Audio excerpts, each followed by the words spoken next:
본 방송에서 제공하는 투자 정보는 투자 판단에 대한 조언입니다.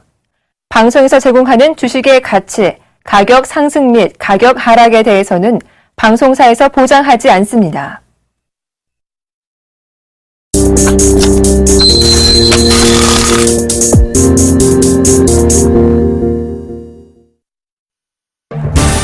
삼성그룹의 실질적인 지주회사인 삼성에버랜드가 내년 1분기에 상장합니다. 삼성에버랜드는 3일 이사회를 개최해 상장을 추진하기로 결의했습니다. 이에 따라 삼성그룹 경영권 3세 승계 작업이 삼성에버랜드 최대 주주인 이재용 삼성전자 부회장으로 가속화할 것으로 전망됩니다. 가계대출 가운데 은행 대출의 비중이 50% 아래로 떨어졌습니다. 글로벌 금융위기 이후 은행들이 리스크 관리를 강화하면서 은행 문턱을 못 넘은 저소득층이나 저신용자들이 이 금융권으로 내몰린 데 따른 것으로 그만큼 가계부채의 질이 악화되고 있다는 지적이 나오고 있습니다. 통계청이 3일 발표한 2014년 5월 소비자 물가 동향에 따르면 지난달 소비자 물가 지수는 109.24로 전년 동월 대비 1.7% 상승했습니다. 2012년 10월 이후 1년 7개월 만에 최대 상승폭입니다. 하지만 19개월 연속 1%대 이하의 낮은 상승률이기도 합니다. 전월 대비로는 0.2% 올랐습니다. 중국 제조업 지표가 호조를 보이면서 경기 둔화 불안감이 다소 완화할 전망입니다. 수치는 지난달 말 나왔던 잠정치인 49.7을 밑돌았지만 전월의 48.1보다는 오르고 4개월 내 최고치를 기록하는 등 개선된 모습을 보였습니다.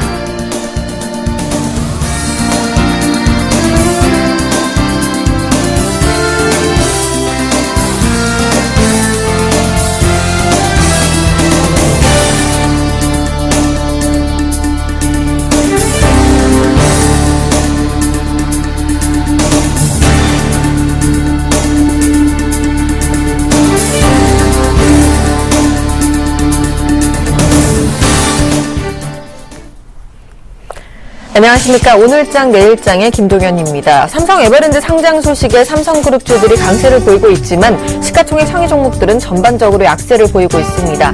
외국인이 16거래일 만에 매도 우위를 보이면서 지수는 2000선에서 치열한 공방을 벌이고 있는데요. 코스닥 지수 역시 나흘째 약세를 이어가는 모습입니다. 외국인들의 매수 덕분인지 하락폭은 조금 줄이는 모습이네요. 양시장 모두 좀 힘을 내줬으면 하는 바람입니다. 먼저 오늘 우리 시장 어떤 이슈가 영향을 미쳤을지 대신증권 글로벌 마켓 전략실의 이경민 연구위원 연결해서 오늘장 이슈 점검과 내일장 전략까지 세워보도록 하겠습니다. 안녕하십니까? 안녕하십니까? 네, 안녕하십니까? 코스닥이 530선까지 내려앉으면서 좀 급락하는 모습인데요. 대응 전략 어떻게 세워보면 좋을까요? 네, 어제 코스닥은 2% 넘는 하락세를 보였고 오늘도 한 0.6% 정도의 약세 흐름을 이어가면서 530선 초반에서 등락을 보이고 있습니다. 장중에는 530선을 이탈하기도 했는데요. 이런 원인들은 한 5가지로 크게 볼 수 있겠는데 최근 삼성전자 핸드폰 판매 둔화 가능성에 따른 IT 부품주들의 실적 그리고 목표 주가 하향 조정세가 이어지고 있고요. 그리고 기대감이 올라왔던 예를 들면 신작 게임 관련주들이 하한가를 가는 등 좀 급락을 하는 모습이 나타나고 있고 여기에 어제 발표되었던 코스닥 실적 부진 소식이 트리거가 된 것이 아닌가라는 생각을 하고 있습니다. 12월 결산 코스닥 기업 중에서 기업들 영업이익을 보면은 영업이익 자체는 전년 대비 8% 정도 올랐지만 순이익은 오히려 6.76% 하락하면서 수익성 악화가 여전함을 다시 한번 확인할 수 있었습니다. 여기 기술적 분석 측면에서 코스닥 550선 그러니까 550선은 20일, 60일 이동평균선 위치에 있고 5월 19일 장대음봉의 중간 지수대로 이런 지수대를 최근 지난주부터 돌파 시도했지만 번번이 실패했습니다. 그러면서 실명 매물이 다시 한번 크게 출회되었기 때문에 코스닥은 이렇게 약세를 이어가고 있는 것으로 보고 있는데요. 이런 흐름들은 당분간 좀 더 여지는 이어질 수 있다는 판단입니다. 그리고 장대음봉, 어제도 발생했던 장대음봉의 중간 지수대인 540포인트를 넘어서기 전까지는 좀 보수적으로 대응해야 될 필요가 있지 않나는 생각을 하고 있습니다. 이와 함께 오늘 이탈하긴 했지만 바로 회복세를 보였던 530선 전후의 지지력도 기대해볼 만한데요. 따라서 단기적으로는 530에서 540포인트 단기 박스권을 이어갈 가능성이 높다고 보고 있습니다. 이런 가운데 중소형주에 있어서도 워낙 강세 수혜주나 내수주 중심의 대응 전략이 유효하다고 보고 있는데 최근 시장 흐름이 견조한 흐름을 보이는 것은 오락문화, 제약, 비금속 광물, 방송 서비스, 정부기기와 같이 좀 내수주 중심으로 견조한 흐름을 보이고 있다는 점에 포인트를 맞출 필요가 있겠습니다. 네, 역시 워낙 강세인 내수주 중심의 포인트를 맞추는 것이 유효한 전략인 것 같습니다. 마지막으로 오늘장 마감 전략 세워주시죠. 오늘장 같은 경우는 내일 휴일이 있고 네. 모레 같은 경우는 22 통화정책회의를 앞두고 있어서 적극적으로 대응할 치르기보다는 좀 관망하고 넘어가셔도 좋지 않나 생각을 하고 있습니다. 특히 2000선 전후에서 등락을 보이고 있고 아직까지 뚜렷한 방향성을 보이지 않고 있기 때문에 좀 기존의 안목에서 보신다면은 적극적인 대응 전략은 뒤로 미루실 필요가 있다고 보고 있고요. 만약에 외국인 매도 오늘 16건일 만한 외국인은 현금을 매도세가 출회되고 있는데요. 이럴 경우 좀 더 등락을 보인다면 1980선 전에서는 한번 비중 확대 전략을 노려보실 필요가 있다고 보고 있고요. 코스닥 같은 경우는 530선 초반 또는 530선이 깨질 경우에는 분할 매수로 대응하셔도 무리가 없다고 보고 있습니다. 알겠습니다. 지금까지 대신증권 글로벌 마켓 전략실의 이경민 연구위원과 함께했습니다. 도움 말씀 고맙습니다. 네, 감사합니다. 네, 바로 이어서 환율도 살펴보도록 하겠습니다. 자세한 소식을 KB 외환선물의 정경팔 팀장님과 연결해서 들어보겠습니다. 안녕하십니까? 네, 안녕하세요. 네, 오늘 달러 환율이 미국과 중국 지표 호조로 인해서 강세로 출발했습니다. 이 시각 외환 동향은 어떻습니까? 네, 말씀하신 것처럼 달러 환율이 상승 출발한 후에 상승폭을 줄이고 있습니다. 오늘 서울 외환 시장은 어제 종가 대비 80전이 상승한 1024원 90전을 개장했고요. 개장 이후 1025원 90전까지 상승폭을 키웠습니다만 추가 상승이 제한되면서 하락 압력을 받기 시작했고요. 1023원 50전까지 하락했습니다. 이 시각 현재는 1024원 90전에 거래되고 있습니다. 오늘 환율이 상승 출발한 것은 어제 저녁 글로벌 달러의 전통화 대비 강세를 반영하고 있습니다. 어제 저녁에 발표된 미국의 5월 제조업 지수가 호조를 보이면서 미 국채 수익률이 반등한 점은 달러 엔의 상승으로 이어졌고요. 여기에 독일 인플레이션 하락에 따른 유로화 약세와 호주 경제지표 부진에 따른 아시아 위험 통화들의 약세가 달러화가 전통화 대비 강세를 보이는데 배경으로 작용했습니다. 그러나 오늘 수출업체들의 2월 내고가 등장하면서 달러원이 하락 압력 받기 시작했고요. 또 대외적으로는 호주 중앙은행이 통화정책회의에서 금리를 동결하고 중립적인 성명서를 발표하면서 호주 달러와 원화가 동반 강세를 보였습니다. 호주 중앙은행은 호주의 통화정책이 경기 순응적인 상태를 유지하고 있다는 점과 금리는 당분간 안정적인 상태가 유지할 가능성이 있다는 점을 언급했습니다. 네, 내일 우리장은 열리진 않지만 내일 외환시장 전망은 어떻습니까? 네, 호주 중앙은행의 중립적인 성명서 내용으로 인해서요, 달러원의 반등세가 일단락하는 모습인데요. 이제 달러원의 단기적인 방향성은 우리나라 시간으로 목요일 저녁에 열리는 유럽중앙은행 회의 결과에 달려있다고 보고 있습니다. 내일 우리나라 시장은 열리지 않지만 다른 해외 시장 역시 유럽중앙은행의 회의를 앞두고 대부분 관망세를 보일 것으로 예상을 하고 있습니다. 유럽중앙은행의 통화정책 회의와 관련한 주요 변수는 이날 발표되는 통화정책들이 시장의 예상치를 크게 벗어날 것인지 아니면 예상되는 범주 이내의 조치들만 발표될 것인가 하는 점인데요. 예상치를 벗어나지 않은 결과가 발표될 경우 유로화는 소위 소문의 사고 뉴스에 파는 시장의 속성에 따라서 달러화 대비 반등할 가능성이 크다고 보고요.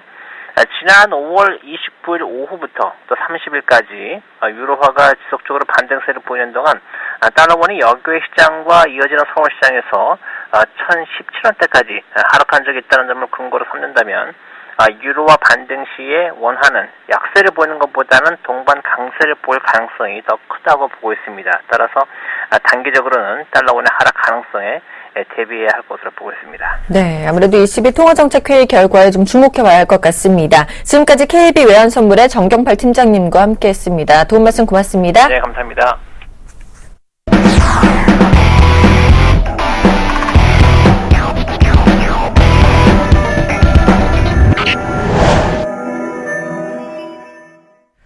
네, 오늘 시장이 좀 오전보다는 오후에 좀 나은 모습을 보여주고 있는데 어떤 특징주들이 주목을 받고 있는지도 살펴보도록 하겠습니다. 샘플러스 김용준 멘토와 함께합니다. 어서 오세요. 네, 안녕하세요. 네, 7월 15일에 새로운 삼성 DSi가 탄생한다고 하죠. 그 자세한 내용부터 좀 전해주시죠. 네. 일단 뭐 오늘 이 종목을 얘기를 하기 이전에 오늘 이제 그 에버랜드 연내 상장 얘기가 나오면서 이제 그룹 관련주들이 좀 강한 움직임을 좀 보였고요. 네. 사실 이 출발 전 단계에서는 뭐냐면 삼성 이건희 회장의 급작스러운 그 건강 악화설 얘기가 나오면서 삼성전자를 중심으로 해갖고 바닥권에서 좀 강하게 움직이는 모습을 좀 보였습니다. 그러면 이제 오늘 지금 현재 움직임으로 봤을 때 삼성 그룹주들 전체적인 동반 상승입니다. 뭐 물산이 5% 정도, 카드가 4% 정도, 그리고 SDI가 이제 4% 정도, 제일모직이 4%, 크레디우가 뭐 장중에 거의 10% 이상 올라오다가 지금 3%대 생명, 기타 등도 많이 올라오는데 사실 오늘 이러다 보니까 이제 어떤 측면에서는 삼성의 그 그룹 조정, 그러니까 그 전체적인 어떤 지배구조 정비 뭐 이런 쪽에 수혜주가 어느 쪽이냐라는 얘기를 아마 관심을 좀 많이 가실 걸로 일단 보여집니다. 뭐 그런 측면에서 저는 이제 삼성 SDI라는 종목에 대해서 조금 더 집중적으로 좀 얘기를 좀 하려고 하는데요. 얼마 전에 이제 발표된 삼성 SDI 관련한 보고서들이 좀 나왔죠. 그 보고서에서 결국은 7월 15일자로 제일모직을 흡수합병, 그러니까 흡수합병이라는 것은 결국 이제 제일모직이라는 게 없어지고 제일모직이라는 회사가 삼성 SDI로 합쳐지는 구조가 되면서 새로운 삼성 SDI라는 게 탄생을 하는 구조죠. 그러면 여기서 이제 우리가 첫 번째로 좀 합병의 의미를 좀 부여해야 될 것이 일단 여기서 조금 좀 문제를 좀 많이 부각하고 싶은 부분이 이 부분입니다. 합병의 의미를 부각하는데 사실 이제 기사 내용을 좀 면밀하게 점검하신 분들은 아마 의구심을 가지실 것 같지만, 원래 이제 삼성 이재용 부회장의 지분이 삼성 SDI 지분이 한 12%대가 됐는데, 갑자기 이제 에버랜드 지분을 인수하게 되면서 20%가 넘어가는 쪽에서 갑자기 이제 지분율이 2배 이상 상승하는, 모습을 좀 보였습니다. 그렇다면은 이것이 앞으로 삼성 SDI가, 향후 기업의 주력, 기업이 되는 게 아니냐라는, 생각들을 좀 하게 될 거고요. 어차피 이제 요번에 이제 에버랜드 상장을 통해서 전체적인 지배 구조는 뭐 이렇게 나눠질 것 같습니다. 결국 이제 전자를 중심으로 한 이재용 부회장 중심의 어떤 지배 구조, 그리고 이제 이부진 호텔신라 쪽 사장의 어떤 지배 구조, 뭐 거기에 따른 그룹화가 형성이 될 가능성이 있고요. 그렇다면 향후 이제 전자 쪽의 주력 기업은 결국은 SDI를 중심으로 하는 지배 구조가 될 가능성이 있기 때문에 이렇게 따진다면 향후 그룹의 핵심 사업을 여기서 영위하는 전자 쪽의 주력 기업이 되지 않을까라는 조심스러운 좀 생각들을 좀 할 수가 있을 거라고 참 판단이 됩니다. 그러면 이제 삼성 SDI의 합병을 통해서 실질적으로 얻어지는 어떤 경제적 부가가치가 있냐라고 본다면 분명히 있다라고 판단을 할 수가 있습니다. 첫 번째로는 원부자재 및 설비 통합을 통해서 구매 원가를 절감할 수 있는 효과가 분명히 있다라고 볼 수가 있고요. 그리고 이제 국내 물류 체계에 대한 통합 운영들이 좀 진행되는 것들이 긍정적이라고 일단 볼 수가 있고요. 그리고 이제 해외 거점 일원화에 따라서 금융 비용 절감하는 효과들이 분명히 나타날 거다. 그리고 이제 뭐 당장 눈에 보이는 자본적 지출 감소 부분은 결국 이제 삼성이 지금 그동안 디스플레이 쪽에 종의 어떤 일들을 했다면 이제는 디스플레이 쪽을 완전히 걷어들이는 의미에서 그동안 문제가 됐던 PDP 라인을 완전히 철거할 가능성이 있습니다. 예전에도 이제 CRT 걷어내면서 상당한 어떤 손실을 반영을 했었는데 PDP 라인을 걷어내는 과정에서 손실 부분의 일정 부분을 커버할 수 있는 부분이 결국 유유설비, 그러니까 크린룸 쪽을 갖다 제일모직 평강 사업에 사용을 하면서 이런 거에 대한 어떤 비용 절감 아니면 자본적 지출 절감 효과가 있다고 일단 볼 수가 있습니다. 근데 제일 문제로 지금 보고 있는 것은 합병 효과를 통해서 소위 말해서 이제 삼성 SDI는 이제는 어떤 회사냐라고 한마디로 단정적으로 딱 얘기를 하면 2차 전지 회사라고 좀 볼 수가 있습니다. 2차 전지 쪽에 소재 경쟁력 강화 쪽에 좀 방향이 좀 나오는데요. 지금 이제 2차 전지 쪽에서 가장 지금 멀리, 그러니까 한 번 충전을 해서 가장 많이 갈 수 있는 게 이제 300km 정도가 되는 게 이제 테슬라 자동차인데요. 아마도 이제 이런 합병을 통해서 2차 전지에 대해서는 300km 이상의 고용량 배터리 개발이 거의 완료될 가능성이 상당히 크다라고 볼 수가 있고요. 그러면 이제 삼성은 제일 문제가 되는 부분이 대부분의 물질에 대한 부분들을 외부에 의존을 해서 가져오는 구조. 그러니까 2차 전지의 핵심 네 가지 요소는 양극 소재, 음극 소재, 분리막, 전해질 이런 것들이 있는데 소재 쪽에서는 삼성 SDI가 자체적으로 생산을 할 수 있는 것들은 양극 소재를 제외하고는 대부분 외부에 의존을 해서 어떤 생산을 한다고 일단 볼 수가 있습니다. 근데 제일모직이라는 회사 자체가 보면은 유기물질, 무기물질 그랬더니 화학 소재를 합성, 종합, 분산, 가공 기술 축적. 사실 이 모든 내용들을 이제 오늘 짧은 시간 안에 다 정리하기는 어렵기 때문에 그 핵심 키워드만 지금 말씀드리는 겁니다.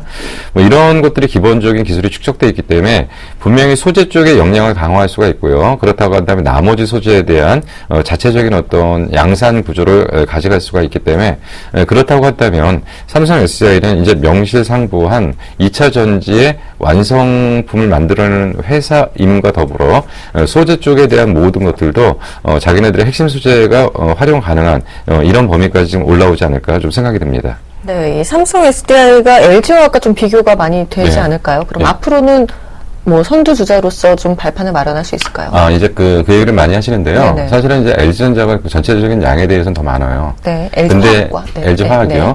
근데 LG화학과 얘의 차이는 뭐냐면 네. LG화학은 다른 쪽에 매출 구조가 워낙 많기 때문에 2차 전지가 올라온다고 해도 이익 기여도가 낮아지는 거죠. 근데 삼성 SDI 같은 경우는 2차 전지 쪽이 직접적으로 이익 기여도가 나타나기 때문에 이쪽에 올라오는 속도가 한꺼번에 눈에 보이기 때문에 빠른 속도로 확인이 되기 때문에 2차 전지의 실질적인 수혜다. 그러니까 사실 LG화학 같은 경우 가장 좋은 방법이 뭐냐면 2차 전지 사업부를 별도로 분리를 한다라고 하면 눈에 보일 수가 있지만 규모면이나 모든 면에서는 LG화학이 앞서 있습니다.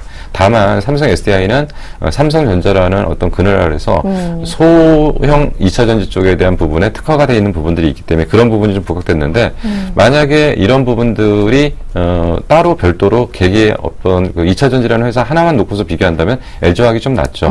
근데 앞으로는 이것이 좀 바뀌어갈 가능성이 상당히 큽니다. 왜냐하면 지금 삼성이 이제 이쪽을 이제 주력으로 해서 전지 쪽을 집중적으로 밀 가능성이 있기 때문에 그렇다고 한다면 삼성 SDI에 대한 시각은 이제부터 좀 많이 바뀌어야 되지 않을 생각이 듭니다. 네, 그렇다면 합병 이후에는 어느 정도로 상승할 것이라고 전망하시나요?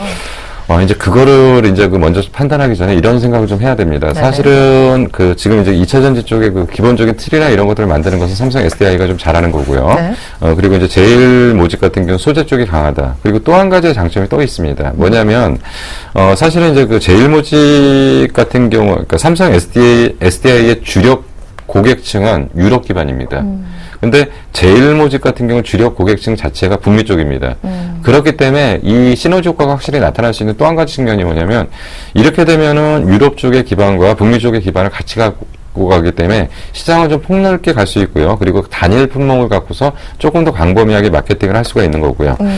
그리고 이제 분명히 이제 이것이 이제 단순한 전지 쪽으로만 가는 것이 아니라 2차 전지라는 것은 ESS의 확대 쪽의 방향도 좀 볼 수가 있기 때문에 이러한 여러 가지 지금 시너지 효과들이 좀 볼 가능성이 상당히 큽니다. 그래서 이제 우리가 먼저 앞으로의 주가 흐름을 예측하기 전에 먼저 이거를 좀 기억을 하셔야 돼요. 매수 청구권이라는 단어를 이해하셔야 됩니다. 매수 청구권이라는 것은 합병을 반대하는 사람들이 반대를 할 때 회사에서 사줘야 되는 가격입니다. 그래서 지금 현재 가격이 어떻게 형성됐냐면 제일모직은 67,273원 그리고 삼성 SDI는 151,660원입니다.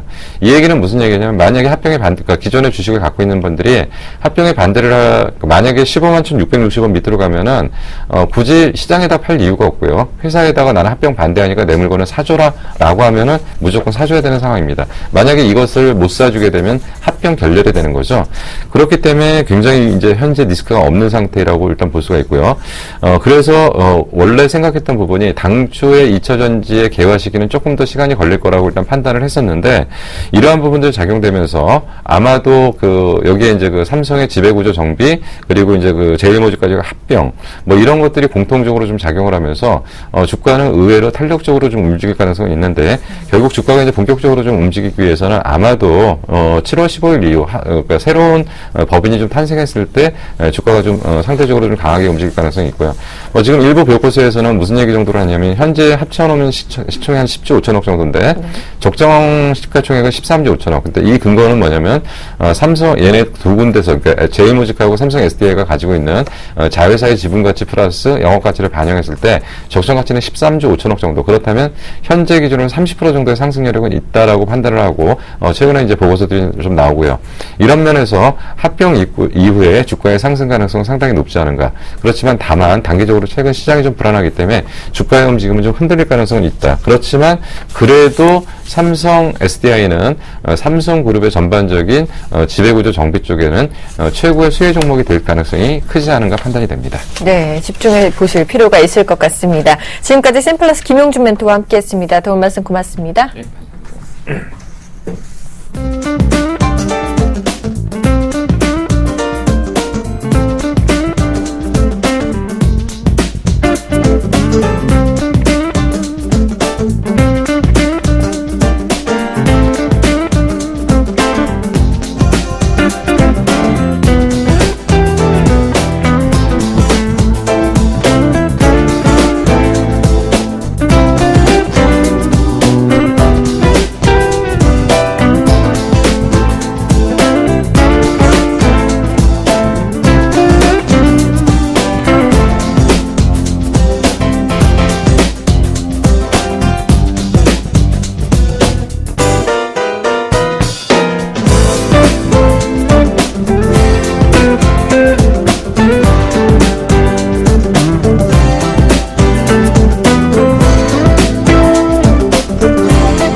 안녕하십니까. 나무노 멘토입니다. 2시 20분 매일 찾아가는 특징주 Y 시간인데요.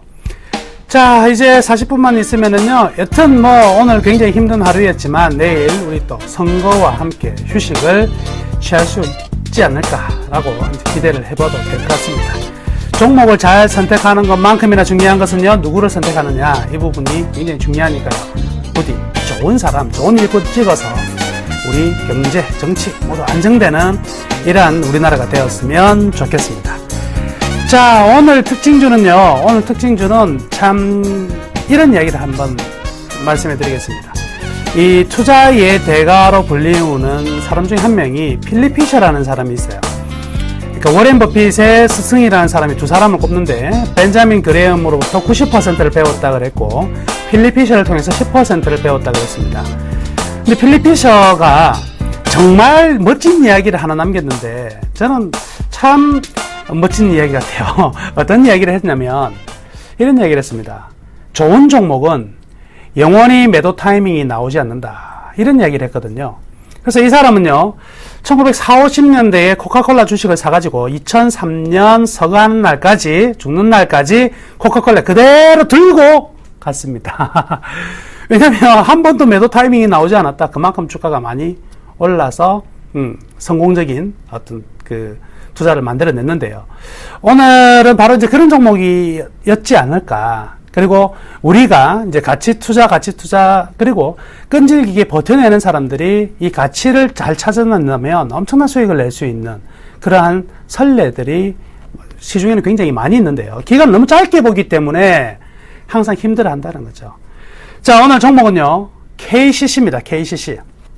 KCC가 급등하고 있어요. 10% 이상. 아이고, 66만원까지 치고 올라가고 있네요. 엄청난 상승세가 나타나고 있는데요. 이 상승세의 내용은 이렇죠.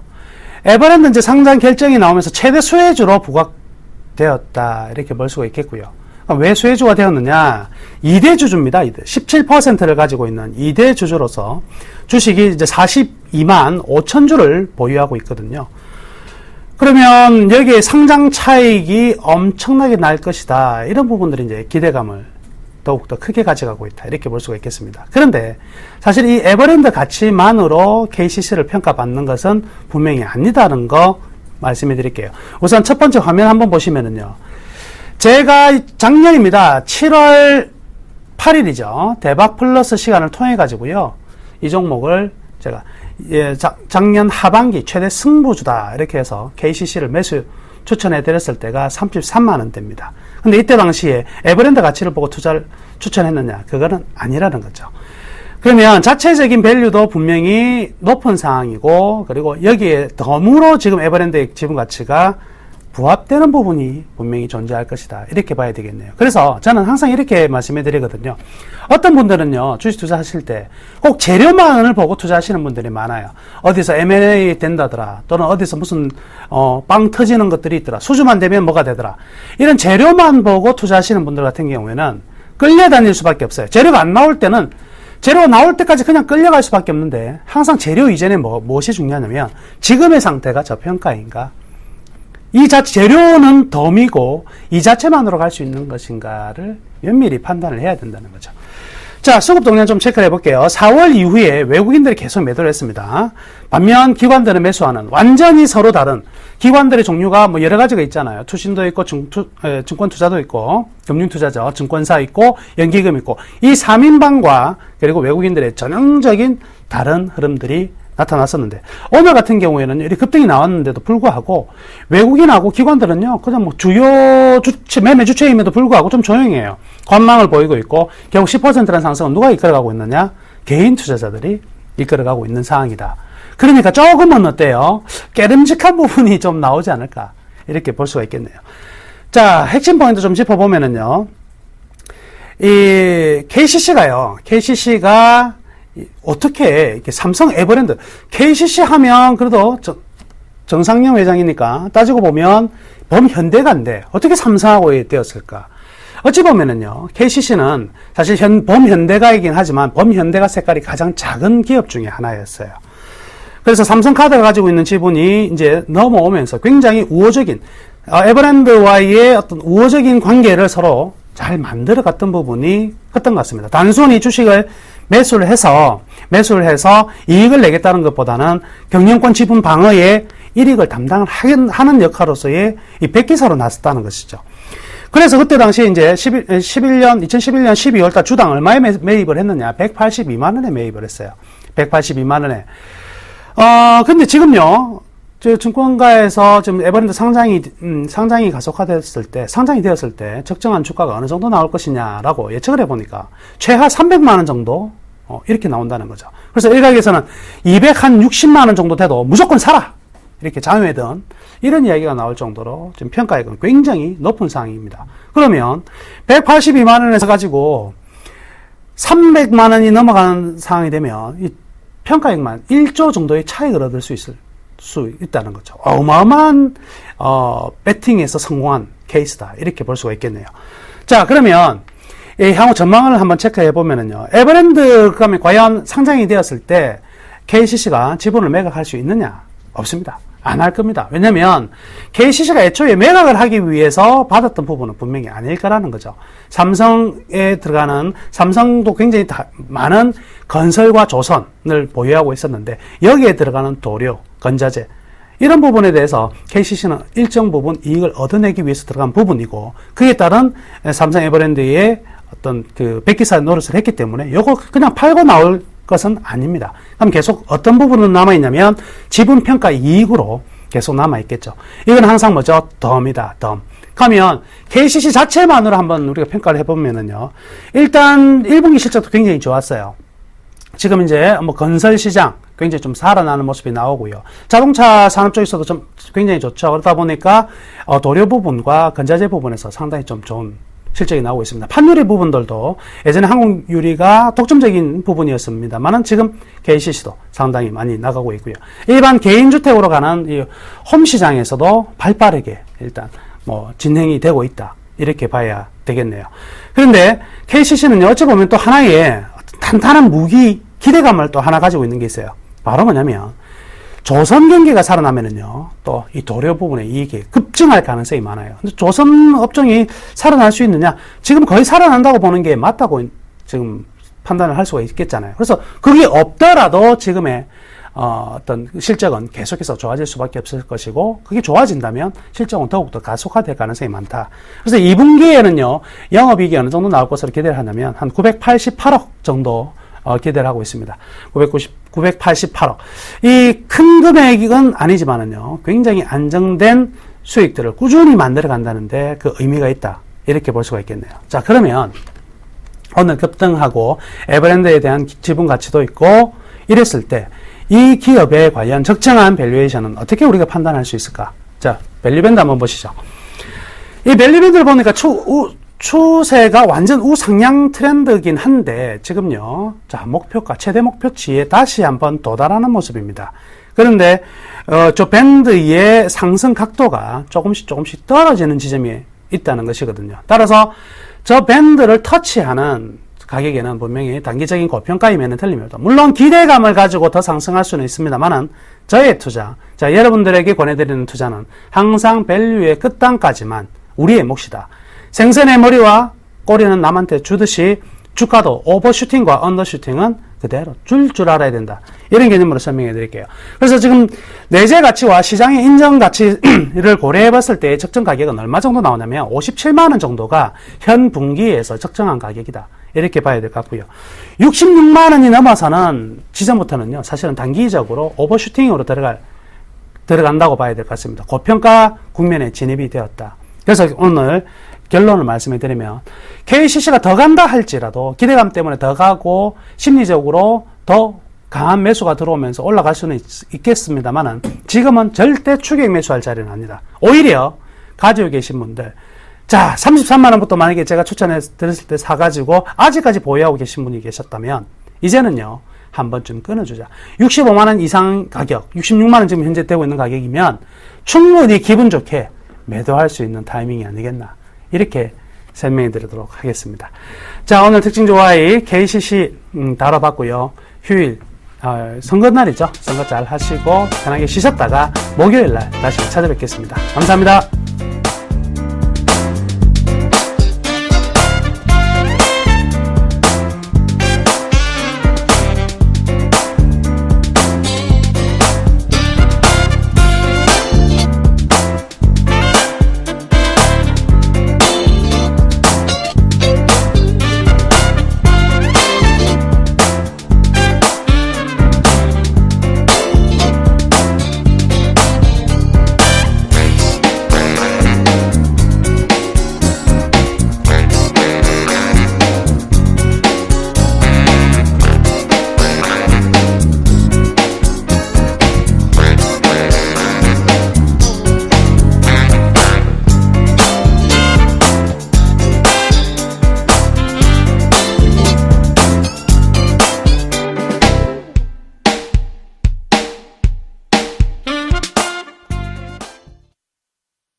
안녕하십니까, 김선일 멘토입니다. 네, 시장이요 빠르게 회복을 하지만 코스피만 해당을 하고 코스닥은 그렇지 않습니다. 계속 제가 말씀드렸던 포인트, 코스닥보다는 코스피다라고 말씀을 많이 드리고 있는데 잘 맞춰드리고 있는 것 같습니다. 그리고 코트도 다 대형주입니다. 그렇죠? 잘 아실 거예요. 코스피 종목들이고요. 시장의 흐름을 빠르게 읽으셔야 됩니다. 그렇죠? 오늘 시장에서 가장 크게 이슈가 됐던 흐름 뭡니까? 첫 번째 이슈는 삼성 에버랜드 관련이고, 두 번째는 아무래도 반대매매 이슈가 아닌가라고 좀 생각이 듭니다. 자, 에버랜드 관련해서 이슈가 너무 많이 얘기가 나왔기 때문에 굳이 말씀드리지 않겠고요. 코스닥의 반대매매 요 포인트 이제 끝나가는 것 같네요. 그래서 조금은 관심 있게 보셔야 되고, 코스닥에서 보셔야 될 그런 업종군들, 오전에도 말씀드렸지만 자동차 부품주들이나 제약주들이나 이런 이제 관련주들은 조금은 관심을 가지셔야 된다. IT는 조금만 더 기다리셨다가 대응하시길 당부드립니다. 포트 중에 IT주가 없죠? 네, 그만큼 제가 아직은 좋게 보고 있지 않다는 겁니다. 제 포트 보시면 아시겠지만 개별주들이 상당히 많다는 거 참고하시면 될 것 같습니다.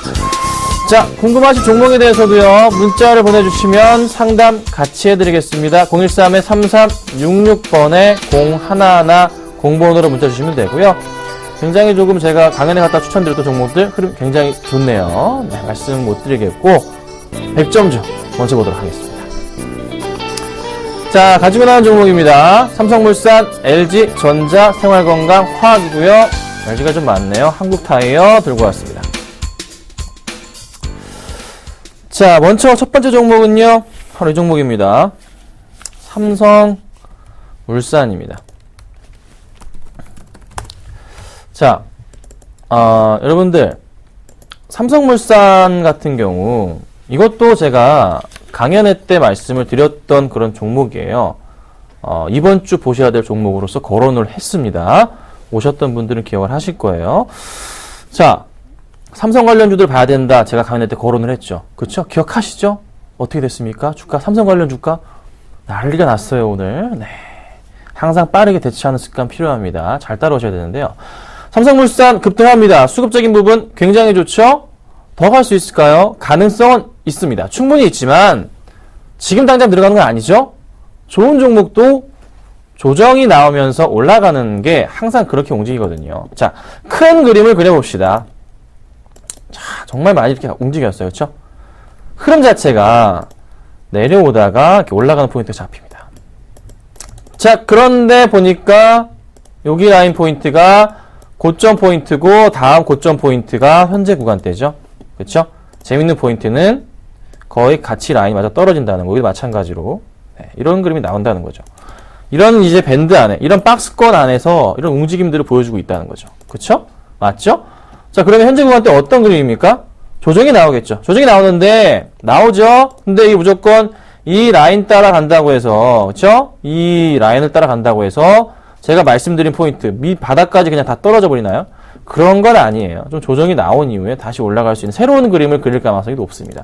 장기적인 관점에서 보건데 삼성물산은 향후에 이제 조정이 나올 때마다 매수가 들어가야 되는 그런 종목입니다. 잘 보시고 대응해보자 라고 말씀을 좀 드리겠습니다. 자, 그 다음은요, 이 친구가 또 갑니다. LG전자입니다. 끝모를 상승세 이제 끝날 때도 되지 않았나, 좀 이런 생각이 들어요. 정말 좀 조심해야 되지 않을까 생각이 들고 있는데요. 오늘도 한 1.6% 정도까지의 상승을 하고 있습니다. 자, LG전자 제가 보고 있는 포인트, 뭐 스마트폰 출시 효과, 폰이 잘 팔린다고 합니다. 그 이슈에 따라서 가고 있지만 하나 걱정인 점은 지금 이 상승 포인트 이렇게 크게 급등하면서 나와주는 포인트에서 이 우상향하는 박스권 상단까지 도달했다는 거죠. 제가 어제 요 포인트까지 갈 수 있다 말씀드렸습니다. 갔다가 한 7만 7, 8천 원 정도까지 갔다가 조정이 나올 수도 있겠다. 다음에 매수할 때는 얼마? 최소한 뭐 7만 2, 3천 원 정도가 좋지 않을까라는 의견 드렸는데, 그 정도 포인트가 올 가능성이 있어요. 네. 그래서 지금 당장 매수하시는 거는 너무 슈팅 구간이에요. 슈팅 구간에 매수하시는 버릇 굉장히 안 좋습니다. 그렇죠? 어차피 갈 거예요. 조정이 나온 이후에 간단 말이죠. 기다리시라고 한 번 더 말씀드려볼게요.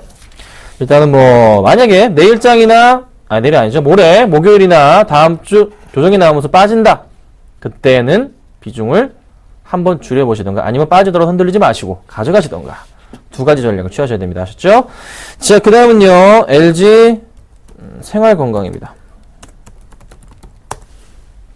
최근에 흐름이 굉장히 좋아요. 잘 올라갑니다. 정말 잘 올라갑니다. 자, 오늘도 3% 정도의 이상의 상승을 보여주고 있는 종목입니다. 흐름 보자면요, 큰 흐름이에 보시죠? 네. 고점 포인트 계속적으로 이제 낮아져 가는 포인트가 그렇게 막 좋은 그림은 아니지만 어쨌든 최근의 흐름에서는 좋은 모습이 나타나고 있어요. 그런데 하나 걱정인 것은 요 포인트가 나왔어요. 그쵸? 근데 이거 뚫고 올라갔단 말이에요. 다음 라인에 이제 새롭게 그림을 그려줘야 됩니다. 근데 그리고 있는 것 같아요. 지금 보니까. 이런 식의 라인들이 좀 잡히는 것 같습니다. 이 라인 표시, 이 제가 선을 긋고 있는 라인 자체에 흐름이 나오는 것 같습니다. 자, 지금 당장 매수할까요? 아니에요. 역시나 마찬가지로 조정이 좀 나올 겁니다. 이런 조정이 나오거나, 이런 조정이 나오거나, 이게 아니라면 이런 조정이 나오거나. 둘 중에 하나일 가능성이 좀 높아졌습니다. 조금 더 올라갔다가 나올 수도 있어요. 조금 더 올라가 버리면 또 뭐가 걸리죠? 전 고점 포인트에 박스권에 걸려버립니다. 네, 뭐 이런 자리예요. 그러니까 상승 여력은 있지만 위험한 자리이기도 해요. 매수를 오늘 하신 분들은 당장 나오시고요. 기다려야 되는 종목이죠. 이렇게 흐름을 좀 보셔야 됩니다. 그래서 수급은 오늘 굉장히 좋았어요. 뭐 최근도 나쁘지 않아요. 상승 가능성이 있습니다. 하지만 역시나 조심해야 된다는 거, 그 점을 강조드리기 위해서 제가 가지고 나왔습니다. 자, 그리고 네 번째는요, LG화학입니다. 자, LG화학은 좀 매력적으로 보입니다. 굉장히 매력적으로 보여요. 이미 여기 보시면 작년 4월, 5월 같은 경우에 바닥권이 있었잖아요. 차트를 볼게요. 4월, 5월 바닥권 라인 자체가 24만원 정도였어요. 네, 이 정도 포인트입니다. 자, 다른 포인트 또다시 3월, 4월 한번 나와줬고요. 상승을 가지고 옵니다. 그쵸? 바닥은 확인을 하는 모습이에요. 새롭게 라인을 좀 그려주고 있는 포인트, 바닥 포인트 높아지는 포인트가 이렇게 잡히네요. 여기 이렇게 잡히고 있습니다. 라인을 만들어 보자면요. 이 정도 포인트가 잡혀요. 거의 맞아 떨어지시죠? 자, 요렇게 올라가서 이게 가장 고점 포인트가 될 때고, 짧게 본다면 어떻게 봐야 될까요? 요렇게 또 봐서 요렇게 올리면 그 다음에 짧은 라인이 됩니다. 요 그림인데, 요 포인트 갭을 메우고 올라간 1차 포인트 27만원까지는 안착은 당연한 거고요. 그 다음 이 갭을 메울 수 있는 가능성, 베팅을 해도 괜찮지 않을까라는 판단입니다. 분명한 것은 분할 매수로 대응을 하셔야 되고요. 이럴 경우 1차적인 포인트 바로 요 포인트고, 2차 포인트는 전 고점 포인트인 요 포인트 잡겠습니다. 그래서 얼마? 27만 5천원 포인트가 2차 포인트. 3차 포인트는 바로 고점 포인트에 해당하는 요 부분이겠죠? 네, 좀 뒤로 가볼게요.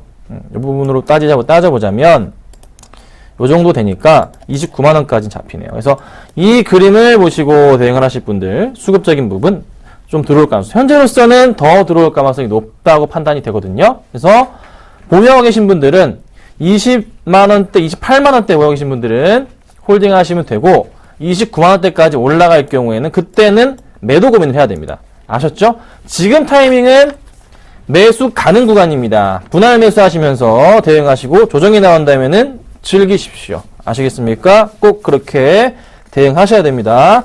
자, 마지막 종목입니다. 한국타이어입니다. 네, 오늘 잘 가요. 자, 오전에 추천드렸습니다. 기억을 하실 거예요. 잘 아시겠지만, 네, 이 방송 2시에 오늘 제가 어떤 종목을 추천드리는지 나가요. 그때 나갔습니다. 오늘 가지고 나온 종목인데 좀 이따가 설명을 드릴 건데요. 한국타이어는 그냥 간략하게 수급 오늘 터졌습니다. 기간 매수가 들어오기 시작하네요. 뭐 흐름으로 볼 때 약간 고점 포인트 계속 떨어져 요런 그림 나오니까 맞고 떨어지는 것이 아니냐, 네, 이렇게 볼 수도 있습니다. 맞아요. 이렇게 보이실 수도 있어요. 하지만 제가 보는 관점은 한번 이게 오늘 기관들의 매수가 좀 들어오기 시작했기 때문에 치고 올라갔다가 약간 조정 거친 이후에 이런 그림으로 바뀌지 않을까, 천천히. 왜 그러냐면 6월 이게 코스피 200 편입됐잖아요. 그래서 괜찮기 때문에 잘 보시고 조금 이따가 제가 자세하게 설명드릴게요. 잠깐만 기다리세요. 자, 상담해드리겠습니다. 삼성 SDI 15만 8천원에 20% 9823님 질문이 단기로 봐주세요. 이 종목 단기로 보셨다면은 당장 빠져나가세요. 네, 하지 마세요. 무슨 이 종목을 단기로 봅니까? 삼성 SDI는 단기로 볼 종목이 아닙니다. 제가 계속 말씀드렸잖아요. 4월, 5월 그냥 적금식으로 모아가세요. 오전 방송에서 정말 여러 번 말씀드렸잖아요. 그쵸? 에버랜드 이슈, 삼성그룹 이슈인데 더 가요. 분명히 갈 겁니다. 제일 모질거의 합병 이슈 더해서 주가는 더 많이 갈 거예요. 자, 그런데 왜 이거를 단기로, 꼭 단기로 보셔야 돼요? 자금이 급하세요? 그거 아니시라면 가져가세요. 단기로 볼 종목 절대 아닙니다. 내일 당장, 모레 당장 조정이 나올 수도 있어요. 그렇지만 그 조정을 즐기면 될 뿐, 의미가 없는 종목이죠. 그냥 좀 단기 말고 길게 보십시오. 네.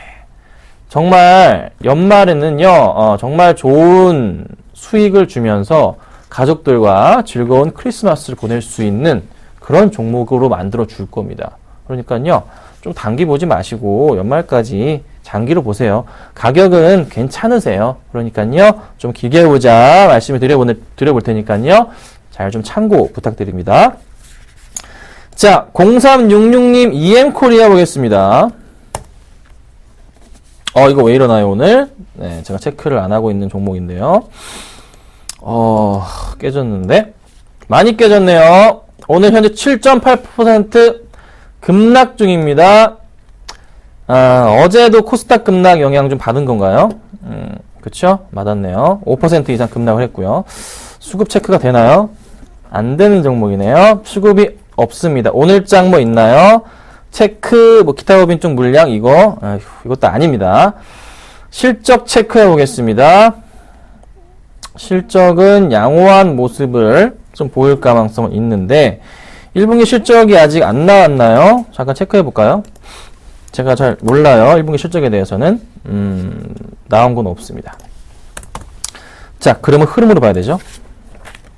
뭐 회사 자체의 내용상 나쁜 회사는 아니에요. 잘 알고 있어요. 자, 근데 깨졌어요. 깨져버렸다고요.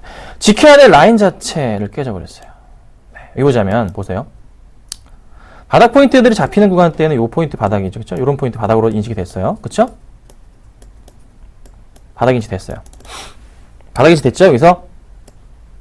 네, 라인 따라갑니다. 맞아요. 라인 따라가는 거예요.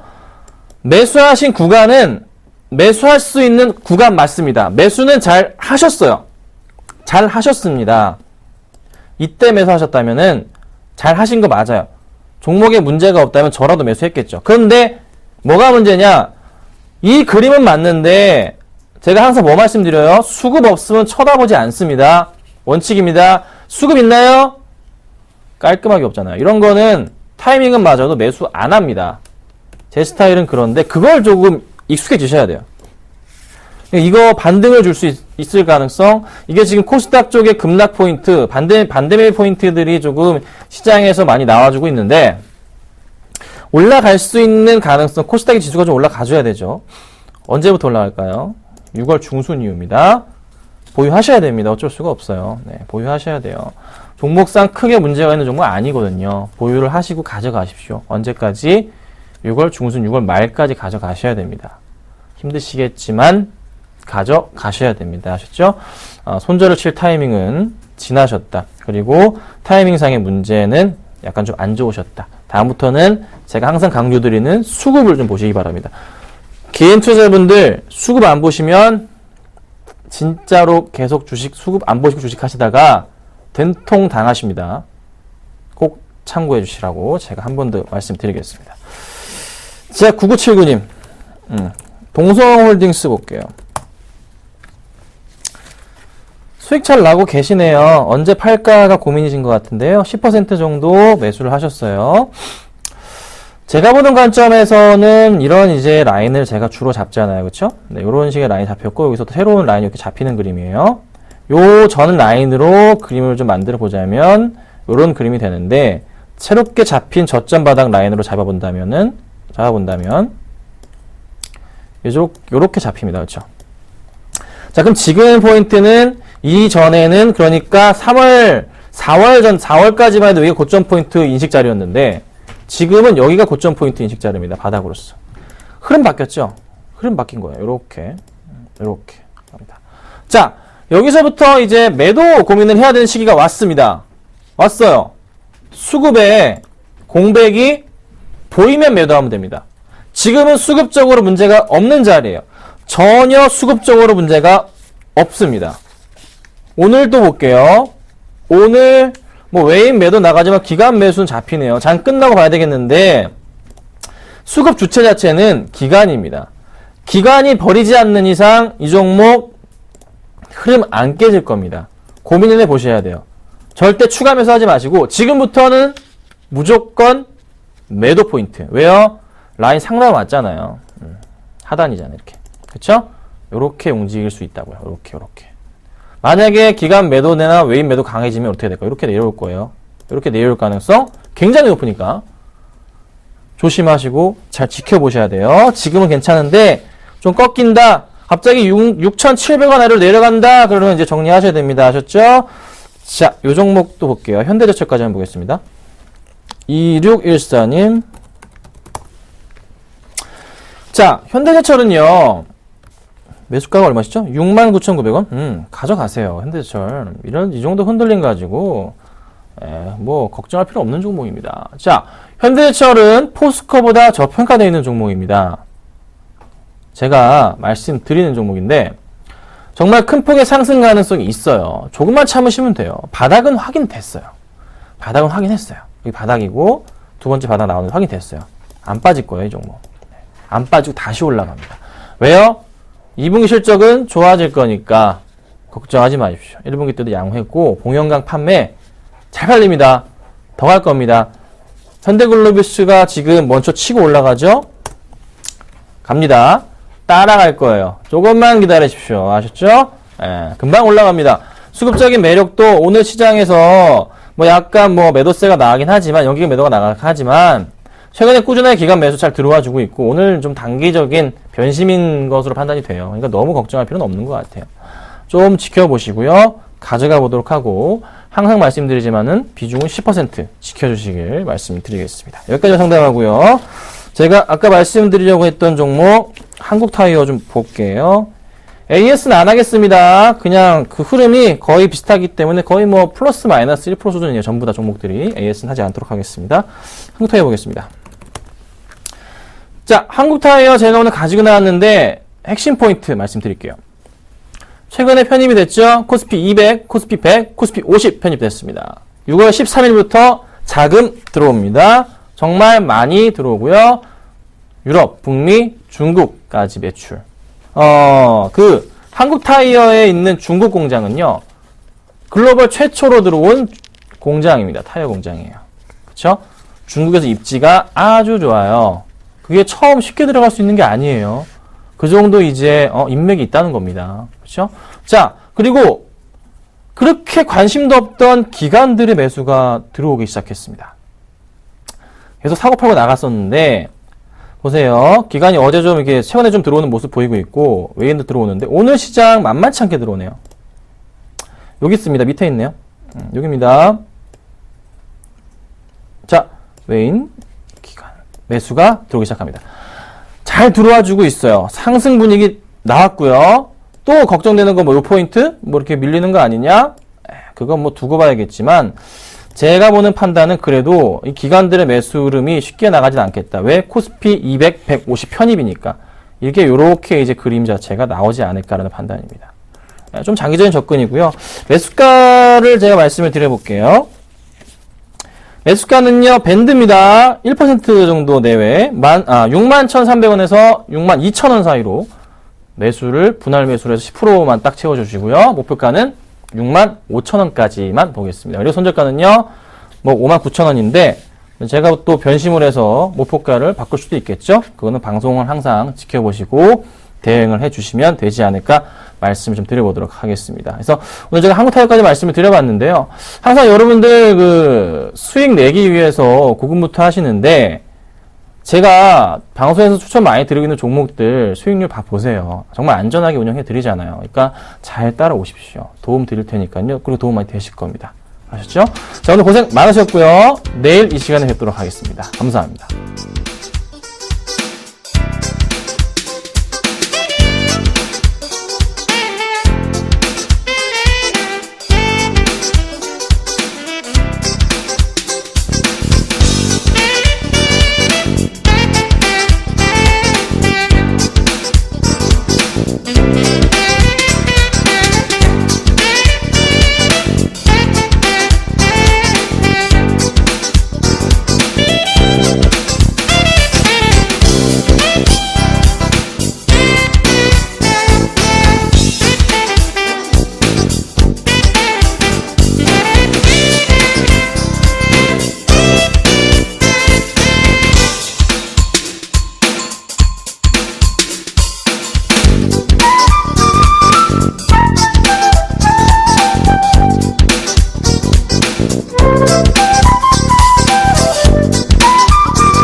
네, 장 마감까지 8분여 정도 남았는데요. 처음 방송 시작할 때보다 코스피 지수가 많이 회복된 모습을 보이고 있습니다. 코스닥 지수 역시 좀 더 힘을 내줬으면 하는 바람이네요.